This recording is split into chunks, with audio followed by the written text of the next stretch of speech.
The difference between a wasiya and a gift.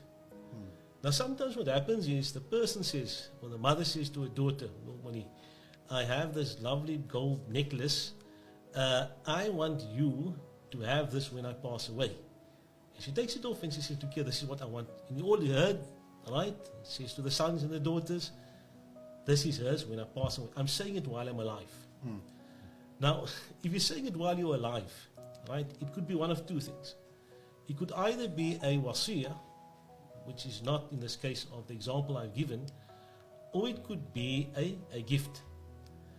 If it is a gift, what should be done is you should actually hand over the gift to the person should accept the gift, take possession of the gift and become the owner of the gift. Right? Then she can go home with it and the necklace is hers. I hope that she gave her sons also something.